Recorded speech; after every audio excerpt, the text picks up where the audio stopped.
아멘. 오늘 말씀 보겠습니다. 말씀은 마태복음입니다. 마태복음 13장 24절부터 43절까지입니다. 24절에서 43절까지인데요. 좀 길어서요. 31절에서 33절까지만 다 함께 읽도록 하겠습니다. 마태복음 13장 24절에서 43절까지인데요. 그 중간에 있는 우리 겨자씨 비유와 누룩 비유 31절에서 33절까지 우리 한 목소리로 읽겠습니다. 시작. 또 비유를 들어 이르시되 천국은 마치 사람이 자기 밭에 갖다 심은 겨자씨 하나 같으니 이는 모든 씨보다 작은 것이로되 자란 후에는 풀보다 커서 나무가 되매 공중의 새들이 와서 그 가지에 깃들이느니라. 또 비유로 말씀하시되 천국은 마치 여자가 가루 서말 속에 갖다 넣어 전부 부풀게 한 누룩과 같으니라. 아멘. 오늘 말씀은 지난주에 이어서 씨 뿌리는 자의 비유입니다. 오늘 그 위에 보시면 씨 뿌리는 자의 비유 2라고 되어 있고요. 지난주 걸 잠깐 우리 복습을 하겠습니다. 씨 뿌리는 자의 비유가 있죠. 마태복음 13장은 전체가 다 8가지의 비유로 되어 있어요. 그리고 크게 3 부분으로 나눠져 있습니다. 첫 번째 부분을 지난주에 했어요. 씨 뿌리는 자의 비유라고 말씀을 드렸죠. 그래서 1절에서 8절까지는 예수께서 그들에게 비유로 말씀하셨다라고 하면서 그 비유로 첫 번째 말하는 대상이 그들이에요. 쭉 전개되어 있고 12장에 바리새인들과 대제사장들, 서기관들이 모이고 그 외에 유대인들이 모였을 때 또 기적과 이적을 베풀었을 때 그들과 그것들로 해서 논쟁이 있는 그 연결 속상에서 이 비유로 그들에게 말씀을 하시는 거예요. 먼저 그들에게 말씀하셔서 길가, 돌밭, 가시덤불, 좋은 땅에 대해서 얘기를 했습니다. 그리고 그것이 무엇과 같은지에 대해서 이사야 말씀에 대해서 먼저 언급을 하셨고 그 다음에 18절에 보시면 그런즉 씨 뿌리는 자의 비유를 들어라 라고 얘기를 했어요. 그러고 나서 제자들이 묻습니다.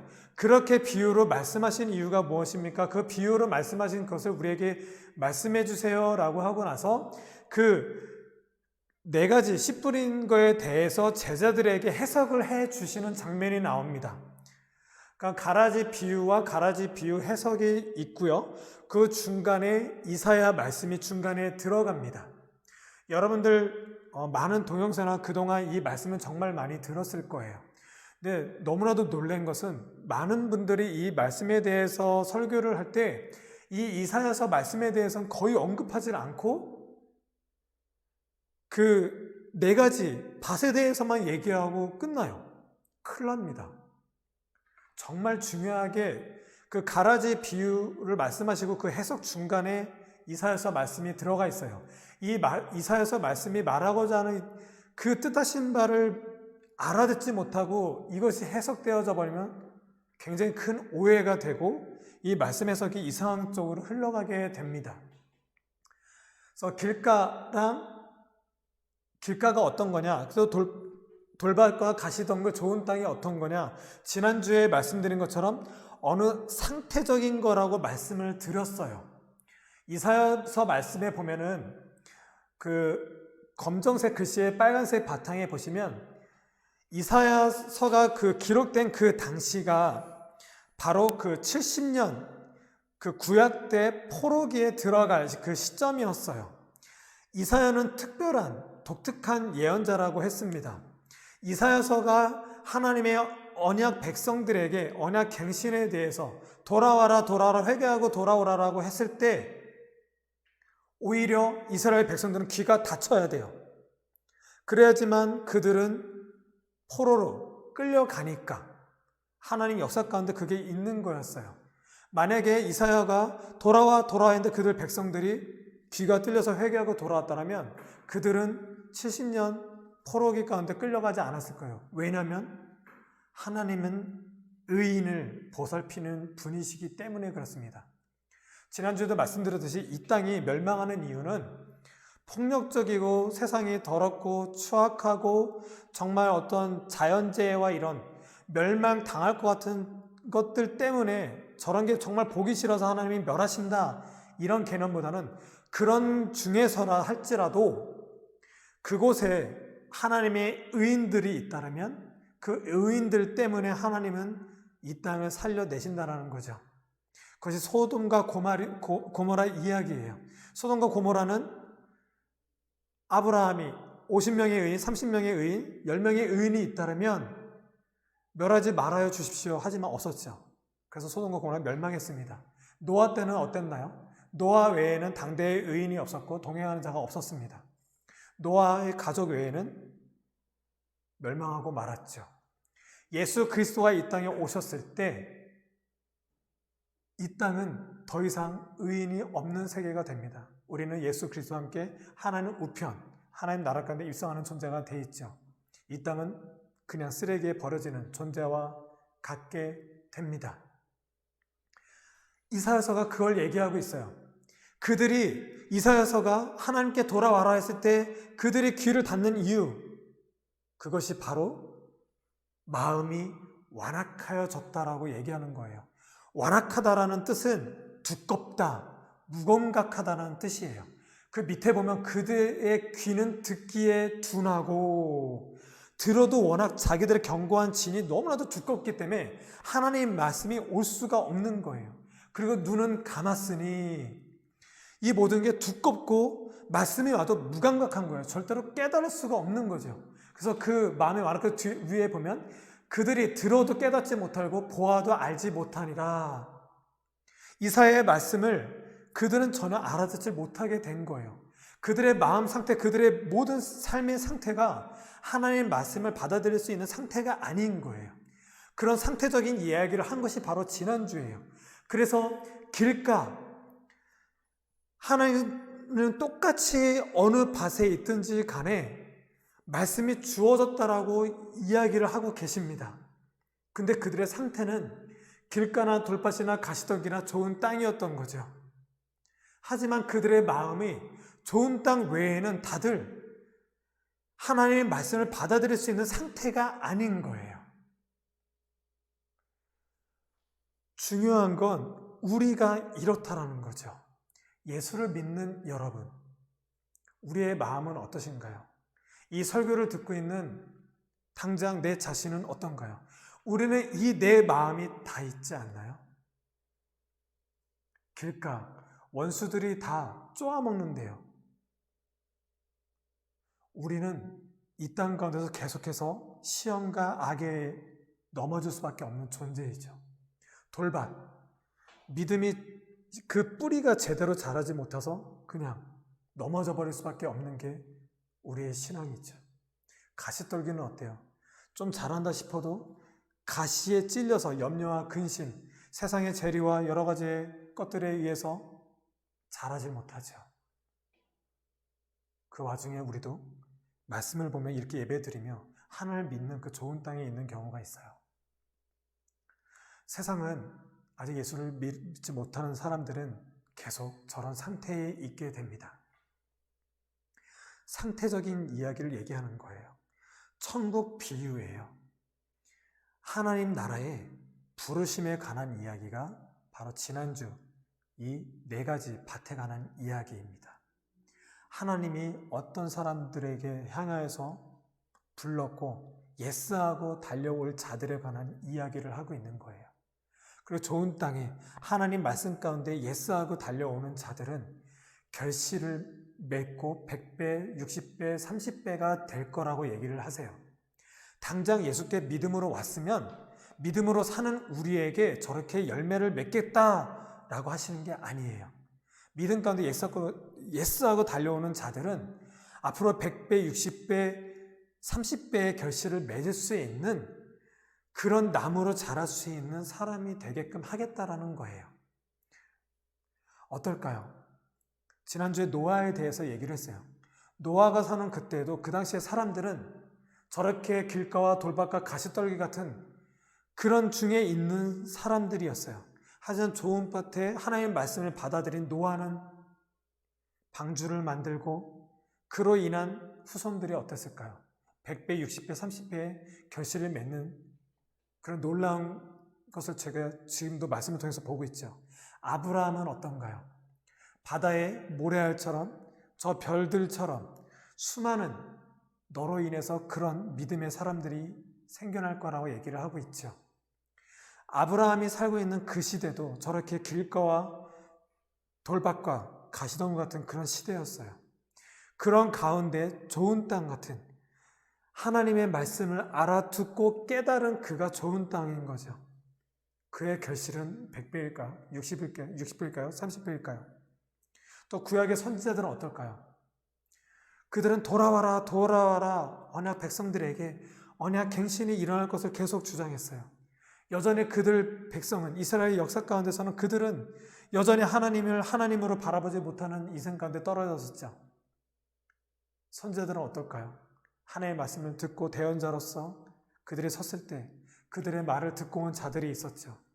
그들의 열매는 몇 배였을까요? 어떤 크고 많은 어떤 양을 얘기하는 것이 아니에요. 하나님 나라가 무엇과 같은지 어떤 열매를 얘기하고 있는지를 말하는 것이 바로 지난주의 이야기였습니다. 그리고 예전에는 목사님들이 그랬죠. 정말 은혜가 저도 그랬었어요. 우리가 길가든 돌밭이든 가시덩굴이든 어떤 곳에 있든지 하나님은 우리를 여전히 좋은 땅으로 오기 위해서 우리를 갈고 계십니다. 굉장히 큰 은혜가 되죠. 내가 이런 것 때문에 힘들고 가시덩굴에 있고 염려되지만 여전히 우리를 갈고 계셔. 이것도 큰 오해가 되는 말씀이죠. 여러분, 우리의 상태는 변함이 있습니까? 여러분의 감정과 기분 너무나도 크게 변하지 좋은 곳으로 변하나요? 우리는 사람은 안 변해 이런 얘기하죠. 어떻게 하면 동의가 되고 어떻게 되면 어떤 면으로는 동의가 안 되지만 여러분이 보시기엔 사람이 변하나요? 변할 수 있나요? 솔직히 안 그래요. 하나님이 갈겠다라는 건 우리한테 그런 차원에서 갈겠다라고 하는 부분이 아니에요. 하나님의 부르신 가운데서는 분명히 깨닫고 돌아오는 자들이 있습니다. 돌아오더라도 여전히 우리가 그들처럼 얘기하자면 좋게끔 성격이나 많은 것들이 변해서 그때서야 비로소 하나님의 말씀을 듣고 열매 맺는다. 이런 것이 아니죠. 우리는 그의 말씀을 듣고 깨닫는다 하더라도 좋은 땅에 있더라도 여전히 우리는 이 땅에서는 너무나도 연약하고 넘어질 수밖에 없고 남들에게 상처 줄 수밖에 없고 남들로 인해서 분노를 일으킬 수밖에 없는 존재예요.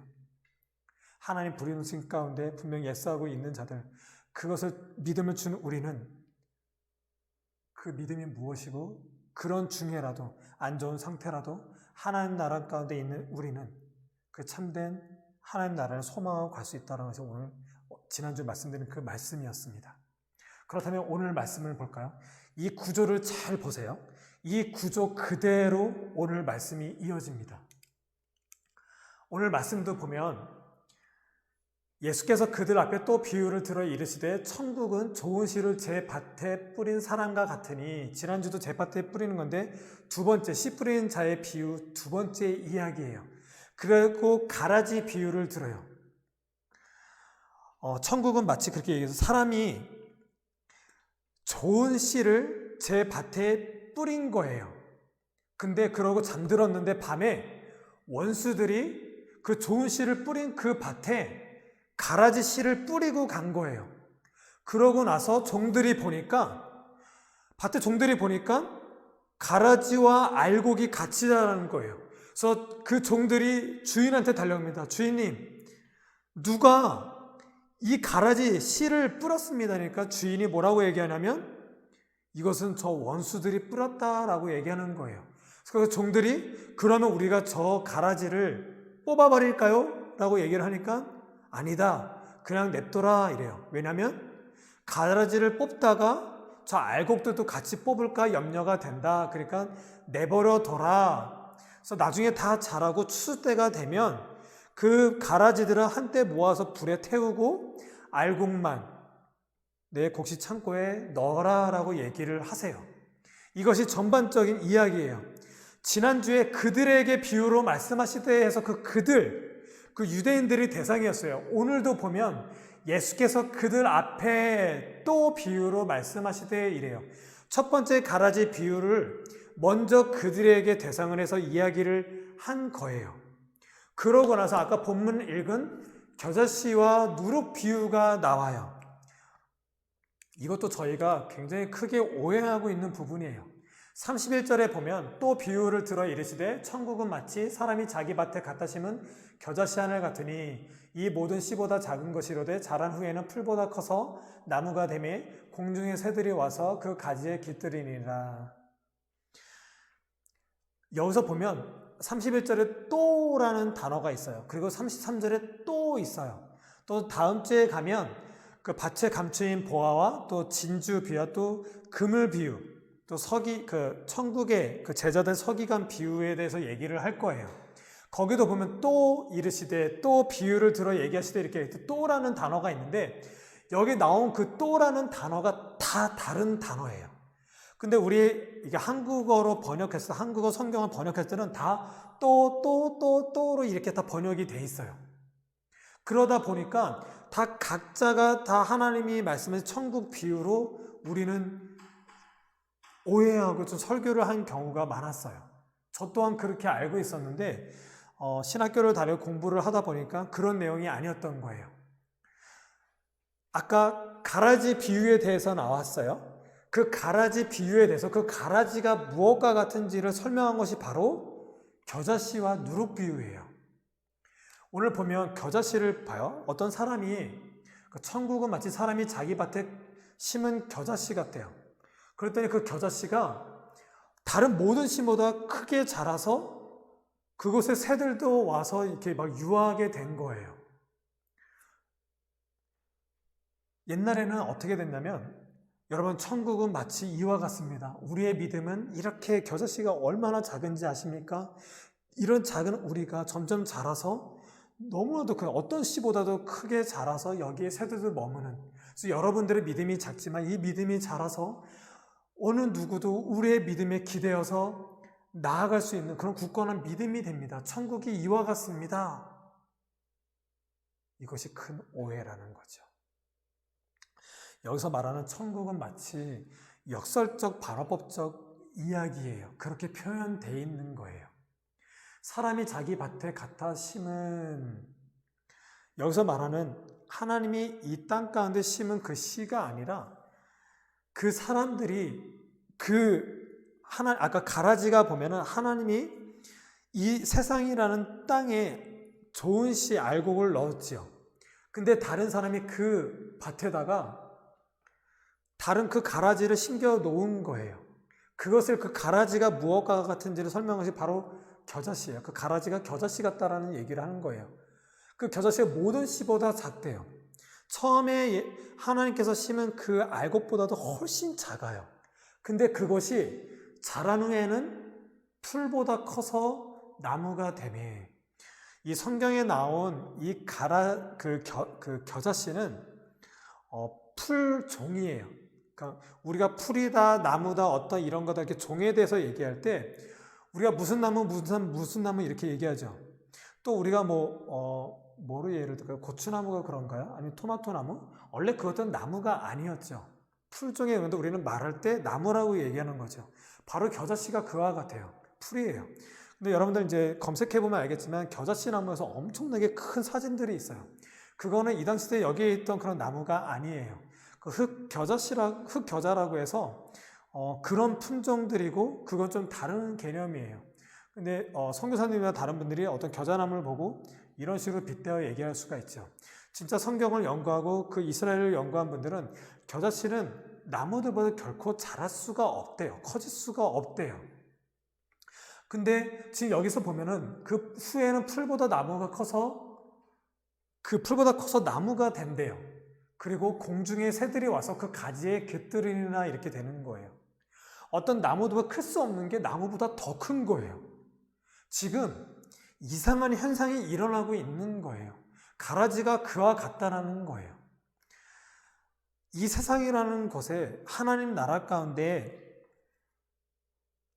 알곡들을 넣고 그렇게 성장할 수 없는 그것들이 더 성장해서 다른 새들도 유했다. 이 말은 뭐냐면 이단들 더 훼손시키고 더 혼란케 하는 것들이에요. 그래서 그런 것들로 말미암아 알곡들이 공격을 받고 되게 이상하게 되는 뭐랄까요? 막 뒤흔드는 그런 모습 가운데 있게 된 거예요. 이것이 그 가라지 비유를 하고 겨자씨를 말한 이유가 지금 가라지가 이와 같다라고 얘기를 하는 거예요. 다르게 들려지시죠? 그리고 33절에 보면 또 비유로 말씀하시되 이거 말씀을 안 들었거든요. 아까 그 또에 대해서 얘기했죠. 이 또라는 단어는 둘 중에 하나 또 두 가지 중에 하나라는 뜻이에요. 그러니까 가라지 비유가 있었고 가라지에 대해서 두 가지 할 얘기가 있는데 또 두 가지 다른 말로 얘기하자면 그래서 첫 번째가 바로 겨자씨였고 두 번째가 누룩이 되는 거예요. 말씀하시되 천국은 마치 여자가 가루 서말 속에 갖다 넣어서 전부 부풀게 한 누룩과 같으니라. 이스라엘 백성들이 출애굽 때 그 유월절이 끝나고 출애굽을 이제 막 했을 때 구름기둥과 불기둥을 따라야 되는 아주 급박한 그 상황 가운데 그 무교병을 떡을 만들어 먹을 때 거기에 누룩을 넣지 말라고 그랬어요. 누룩을 넣으면 그게 부풀어 오르고 시간이 없어요. 그래서 항상 무교병을 먹고 사는 이제 그들이었어요. 그것을 지금 두고 얘기를 하는 거예요. 그래서 여자가 가루 서말 속에 갖다 넣어 전부 부풀게 한 누룩과 같으니 그렇게 온전하고 그렇게 누룩 어떤 부풀고 허상과 같은 그런 게 넣지 않는 그런 온전한 것들로 말미암아 있어야 되는 그곳에 누룩 다른 것들이 침범해 와서 헛되고 공허하게끔 만드는 부풀려지는 이상한 현상 같은 것들을 있는 것을 지금 표현하는 것이 바로 누룩이에요. 그래서 아까 가라지 비유에 겨자씨랑 누룩 이 땅의 가라지는 겨자씨처럼 이상하게 그리고 누룩처럼 이상한 형태로 우리 알곡과 함께 있다라는 걸 얘기를 하는 거예요. 그리고 천국은 마치라고 하는 부분은 뭐냐면 마태복음은 그 1차 대상, 1차 독자가 유대인들이에요. 그리고 마태복음의 주제는 하나님 나라예요. 가나에 외치는 자로서의 첫 번째 세례 요한이 세례 요한이 뭐라고 얘기했죠? 회개하라 천국이 가까이 왔느니라 라고 얘기를 해요. 그리고 세례 요한이 붙잡히고 죽을 때 예수께서 첫 사역이 시작하실 때 첫 마디가 회개하라 천국이 가까이 왔다라예요. 제자들도 하나님 나라에 대해서 외치는 자로서 이제 부르심을 받아요. 마태복음이 그걸 얘기하고 있어요.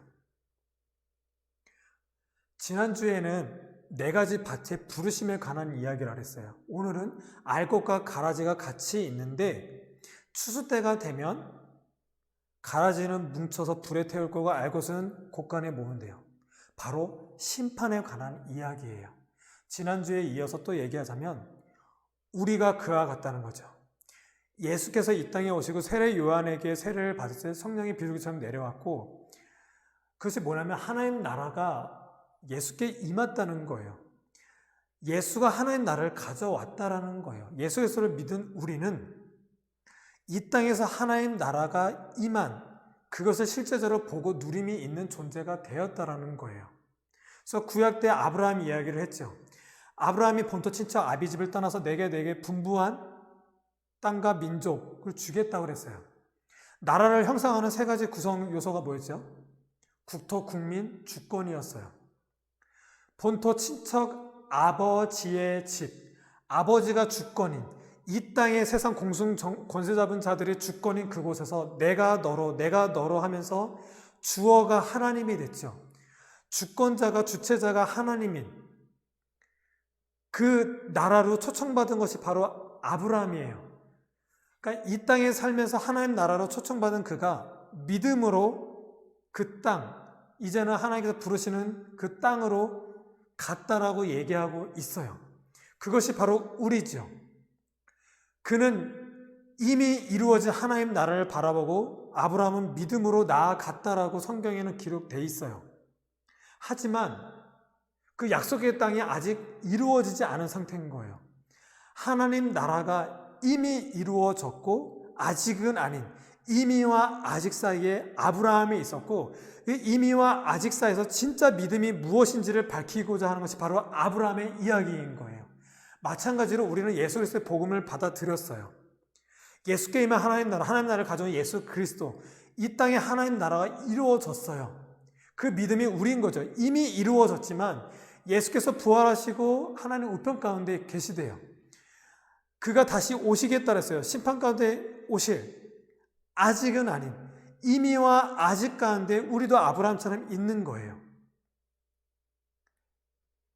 그런데 우리는 지난주에 얘기한 것처럼 그런 길가와 돌밭과 가시덩굴과 좋은 땅, 그런 안타까운 현실에 있을 수밖에 없는 거예요. 아브라함도 믿음으로 나아갔지만 자기 아내를 누이라고 속일 정도로 그렇게 아주 찌질이 같은 남편이었어요.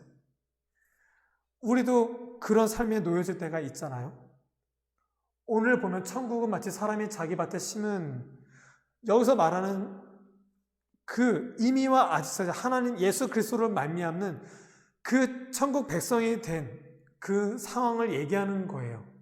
그런 알곡 같은 우리의 이 땅에, 이미와 아직 살아가는 이 땅에 예수 그리스도의 복음을 믿는 우리 알곡이 있지만 이 밭에 저 원수들이 가라지를 심겨 놓은 거예요. 그것을 이야기하고 있어요. 겨자씨와 누룩에 대한 이야기를 이제 아시겠죠? 겨자씨처럼 누룩처럼 여러분 우리의 작은 믿음이지만 천국은 이와 같습니다. 이런 차원이 아니에요.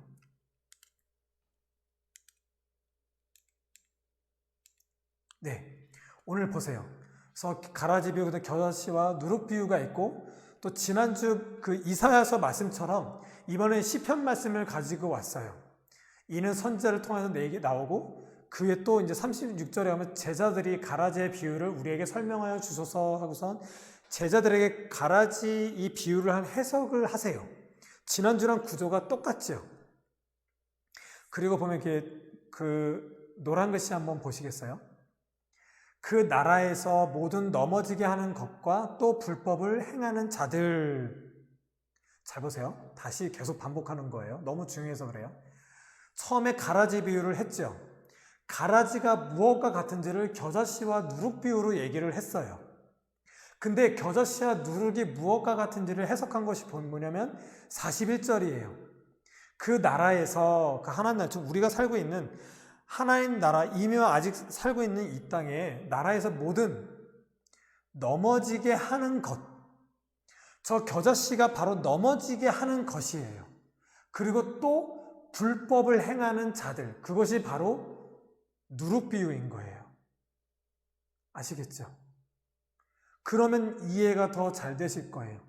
겨자씨 같은 것들, 가라지가 이곳에 와서 우리를 계속 넘어지게 하죠. 그리고 누룩들처럼 무교병처럼 순수하게 있어야 되는데 자꾸 그것에 뭘 넣어서 부풀리게 해서 뭔가 불법을 행하게 하는 그런, 그래서 그런 자들에게 풀물에 던져서 태워라라고 얘기를 하는 거예요. 그렇다면 중요한 건 뭐냐면 35절이에요. 이는 선지자를 통하여 말씀하신 바 내가 입을 열어 비유로 말하고 창세부터 감추인 것들을 드러내리라 함을 이루려 하심이라. 창세부터 감추인 것들이래요. 너무나도 중요하죠. 창세 때부터 하나님께서는 우리에게 구원의 계획을 갖고 계세요. 그것이 감추어진 거예요. 시편 73편은 아삽의 시예요. 아삽은 누구냐면 이사야처럼 그 포로기 때 초창기에 있었던 그런 대표적인 사람이에요.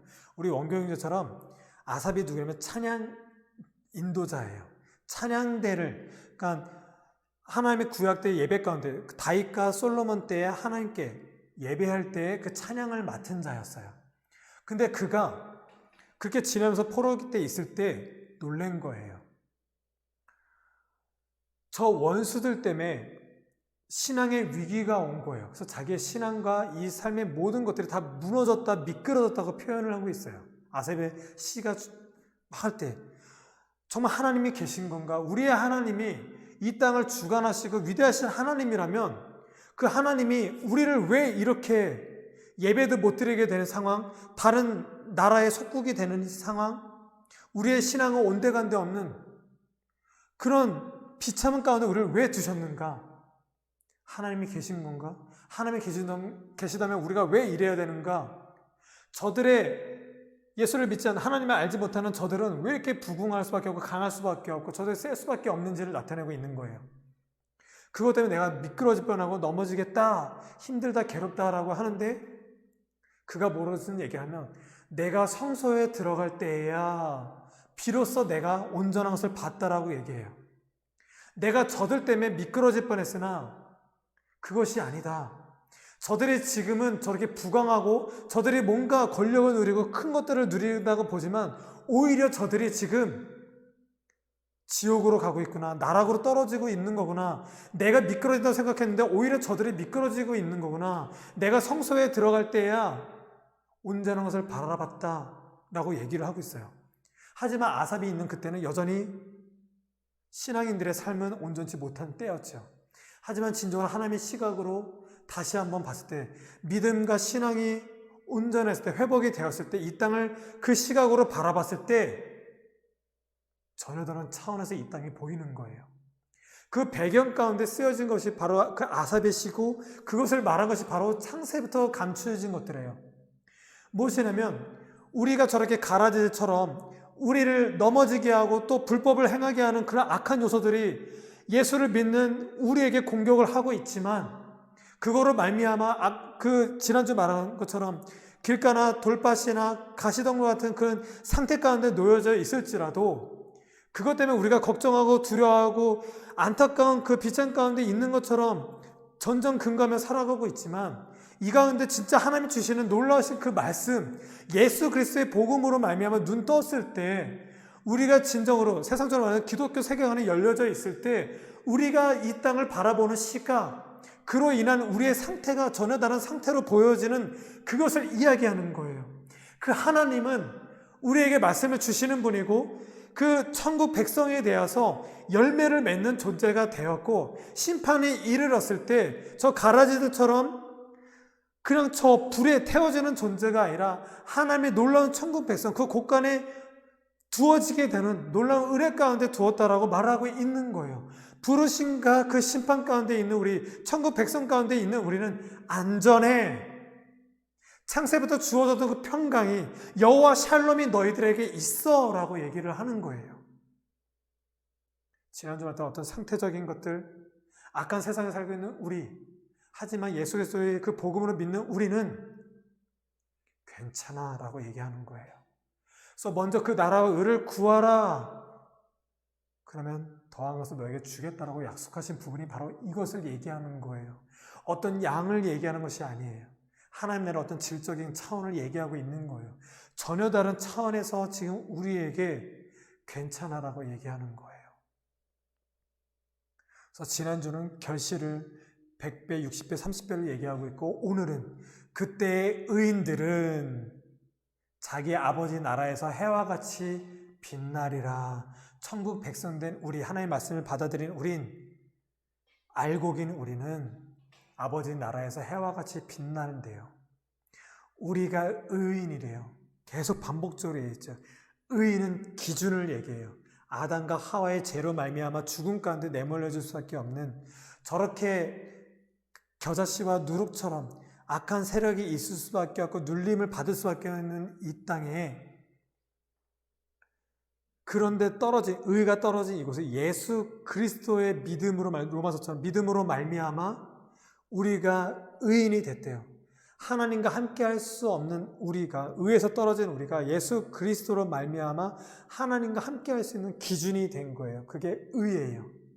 의는 법정 용어로 성경에 써져 있어요. 분명히 죄인이 법정에 섰어요. 얘는 분명히 죄인이에요. 용서받지 못할 죄인인데 다른 돈이 많거나 부동산이 많거나 이것저것 뭐 많아도 그냥 다 감옥에 갈 수밖에 심판받을 수밖에 없는데 오직 한 가지 예수 그리스도를 믿었다라는 그 이유만으로 너는 죄가 없어 라고 얘기한 것이 바로 의라고 말씀드렸었어요. 그게 의예요. 우리는 그때 의인들은 저 가라지가 아니라 불의 가운데 있는 자들이 아니라 의인들은 자기 아버지가 나라에서 해와 같이 빛나리라 라고 얘기를 하고 계십니다. 여러분 어떠세요? 우리는 밭에 뿌려진 씨앗이에요. 지난주와 이번 주 씨 뿌리는 자의 비유예요. 핵심은 뿌려진 우리가 아니고요. 씨를 뿌리는 자의 비유예요. 씨를 뿌리는 하나님에 관한 이야기예요. 그 하나님을 바라보시길 진심으로 바랍니다. 하나님은 씨앗을 뿌리신대요. 오늘 말씀의 밭은 좋은 씨를 뿌리는 자는 인자요, 밭은 세상이래요. 좋은 씨는 천국의 아들들이래요. 가라지는 악한 자의 아들이래요. 가라지를 뿌린 원수는 마귀요, 추수 때는 세상 끝이요, 추수꾼은 천사들이래요. 이미와 아직을 살아가시는 여러분, 우리는 천국 백성이에요. 이미 하나님 나라가 주어졌어요. 하지만 아직은 아니죠. 이때 진짜 믿음이 무엇인지 밝히 나아가시길 바라겠습니다. 제가 어제 제 고향에 갔어요. 가서 저희를 후원하고 있는 제 멘토되는 목사님 교회를 가서 만났는데, 잠깐 얘기를 하고 있는데 다른 성도분이 오셨어요. 그분은 예배를 왔다 안 왔다 이렇게 막 표류가 심한 분이시래요. 그분이 이런저런 어떤 현상에 대해서 얘기하고 막 그래요. 너무 안타까운 건 바로 가라지에 자라지 못하고 계신 거예요. 그러면서 그런 것들로 인해서 자기가 어떤 상태적으로 눌린 상태가 된 거예요. 이런저런 얘기가 있다가 끝에서는 제가 얘기를 했어요. 성경을 보시고 다시 교회 와서 예배를 드리는 자가 되고, 마지막으로 그래도 예수 한번 믿어볼까 할 때는 성경을 통해서 하나님을 보시길 바라요. 다시 교회에 왔는데 교회에 다니는 사람들 보지 마세요라고 얘기를 했어요. 사람들의 상태는 안 변해요. 안 변하는 그들을 보면 우리는 실망할 수밖에 없어요. 우리는 성경을 통해서 사람들을 보고 세상을 보는 게 아니라 하나님을 먼저 봐야 돼요. 하나님의 시각으로 그리고 이 땅을 보는 거예요. 이 땅 하나님을 보기도 전에 교회를 다니면 교회의 어떤 현상을 보고 또 사람들을 보고선 그런 걸로 인해 내 가치관, 교회를 바라보는 시각, 이런 게 자라면 안 돼요. 그게 다 가라지예요. 또 교회를 다닌다 하면서 성경을 가지고 성경 말씀이 이렇고 저렇고 하면서 이상한 걸로 해석하고 오해하고 또 그걸로 인해서 장사거리를 하고 오히려 하나님의 말씀이 도구가 돼요. 불법을 행하는 거예요. 누르게 되는 거예요. 우리는 말씀을 통해서 하나님을 봐야 되고 하나님을 경험해야 돼요. 이렇게 예수께서 복음을 받아들인 우리는 내가 믿음 가운데 있다면 이 믿음이 뭐지? 그 실체를 드러내야 돼요. 우리는 이게 드러내지 않은 상황에서 계속 내 삶과 신앙과 자꾸 고민하다 보니까 해결이 안 나요. 해결이 안 나는 이유는 말씀을 통해서 하나님을 못 보기 때문에 그래요. 하나님을 못 봤다라는 건 이 믿음이 도대체 뭐지? 계속 우리 의문 가운데 가요. 그러니까 어떤 믿음이 좋았던 사람들, 내가 이렇게 믿었더니 믿음으로 하나님께 어떻게 헌금을 냈더니 나를 이렇게 부자 되게 했습니다. 내가 이렇게 건강이 안 좋은 상태에 하나님께 무엇을 드렸더니 뭐 나아갔더니 금식을 했더니 뭘 했더니 이렇게 해주셨습니다. 이거 아니에요. 다 가라지에 넘어져 있어요. 하나님을 바라봐야 돼. 씨 뿌리는 자를 봐야 돼요. 우리는 그걸 봐야 돼요. 좋은 씨예요. 그것 가운데 들어가서 하나님을 바라보고 우리 아삽처럼, 오늘 이 시편에서 쓰는 아삽처럼 이 땅과도 눌림이 있고 도대체 믿음이 뭐지? 이랬을 때 하나님을 온전히 봤을 때 성소에 들어갈 때야 그것이 하나님 임재 가운데 들어갔다는 얘기예요. 그랬을 때 이 땅을 다시 한번 보니까 저들이 지금 잘났고 정말 멋진 세상을 살아가고 그러고 있지만 저들이 금리에 휩쓸려서 미끄러져 가는 거고 오히려 내가 진짜 평강과 안전 가운데 있구나라고 보게 됐었어요. 그것이 창세부터 감추어진 것들이에요. 창세부터 감추어진 게 바로 우리에게 있는 거예요. 예수 그리스도께 믿는 우리에게 있는 거예요. 이 시각이 회복되어지시길 바라겠습니다. 요즘에 우리 원경제랑 주식에 대해서 저도 일주일 동안 주식에 대해서 굉장히 크게 공부하는 계기가 됐어요. 이번 주. 목사가 왜 그래 그러지만 저는 위선자가 되고 싶지 않아요. 저도 목사지만 목사님들 욕하자고 하는 게 아니라 이 계통에 있는 사람들 믿음을 얘기하지만 당장 내 자녀가 되고 뭐가 잘 되면 이런 게 믿음이 아닙니다. 그 아닙니다를 가지고 하나님의 은혜라고 또 그렇게 얘기하고 주장해요. 남들이 무엇을 통해서 돈을 벌거나 또 벌려고 뭐라고 하면 왜 욕심이 많아? 하나님은 그렇게 하지 말랬어. 그런데 본인은 정작 본인의 가족은 또 뭔가 그렇게 살기 위해서 그러면 그걸 위해서 기도해주고 또 그래서 뭔가 이득을 남기면 하나님 은혜야 이래요. 큰 모순과 위선 가운데 살게 되죠. 그런 것이 믿음이 아닌데 무엇을 이 땅에서 통해서 소득이 있든 그것이 믿음이 아니고 또 그렇게 해서 살았지만 여전히 난 가난하고 다 잃어도 내가 믿음이 작아서 이런가? 그렇게 믿음을 얘기하는 것이 아닌 거예요. 전혀 믿음이 아닌 것 같다. 우리는 믿음을 이야기하고 있죠. 이 땅의 현상들을 가지고 내 상태적인 것을 얘기하고 가라지로 인해서 어떤 이런 것들을 통해서 드러난 것들, 누르고 인해서 부풀려진 이런 것들이 믿음이래요. 결코 아닌 거예요. 믿음은 그분과 있는 거예요. 지난번에 진리가 너희를 자유케 한다라고 했죠. 진리는 어떤 이념과 어떤 세계관과 같이 깨닫는 것이 아니라고 했죠. 진리, 그분하고 그냥 있는 거예요. 우리 아이가 엄마 아빠에 대한 가치관, 이념에 대해서 알고 있어요. 그건 이상한 거예요. 그냥 엄마 아빠랑 있으면 되는 거예요. 그 외에 다른 것들은 다 부수적인 것들이죠. 우리는 믿음을 알아야 돼요. 이미와 아직 사이에는 그 아브라함의 믿음이 무엇인지를 진짜 알아야 돼요. 이스라엘 백성들이 아브라함과 이삭과 야곱의 하나님이라고 말했던 그 믿음의 근간이 그게 무엇인지 알아야 돼요. 예수 그리스도가 이 땅에 와서 그가 왜 믿음인지 알아야 돼요. 그가 구원인 게 뭔지를 알아야 돼요. 그래야 우리가 궁금해하고 헷갈리고 혼돈되어지고 알 수 없고 또 믿음 가운데 있더라도 여전히 이 땅 가운데 또 떨어져서 또 표류하게 되고 급기야는 교회를 떠나고 실망하게 되고 내가 힘들어서 어떤 교회에 뭐가 안 좋아요 뭐가 안 좋아서 핑계 삼아서 떠나게 되고 이상한 쪽으로 믿음 생활하게 돼요. 믿음이 아닌 것 같다 믿음 생활하는 이상한 실무로 우리는 빠져들게 되죠. 항해하는 교회 가족 여러분, 말씀을 보세요. 1독, 2독, 통독을 권하지 않아요. 저는 진짜 정독을 해서 한 건마다 하나님이 왜 이렇게 말씀할 수밖에 없는지, 믿음의 선배들을 통해서 진짜 믿음이 무엇인지, 내가 예수를 믿고 있는 이 믿음과 이들이 갖고 있는 믿음이 무엇인지가 드러내서 하나님이 와, 이와 같은 분이구나 라고 알아야 돼요. 믿음은 들음에서는 안 돼요.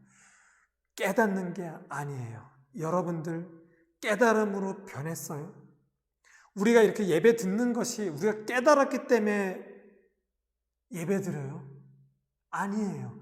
우리는 그의 말씀을 들었기 때문에 예배하는 자가 된 거예요. 깨닫는 것이 믿음이 아니에요. 우리는 듣는 사람이에요. 너무나도 중요해요. 하나님의 말씀을 들으세요. 교회마다 깨달으세요. 이게 잘못됐다라는 것이 아니에요. 우리는 자각하고 어떤 세상들처럼 맞아 동의가 일어나고 공감하는 그런 차원이 아니에요. 들어야 돼요. 알아야 돼요.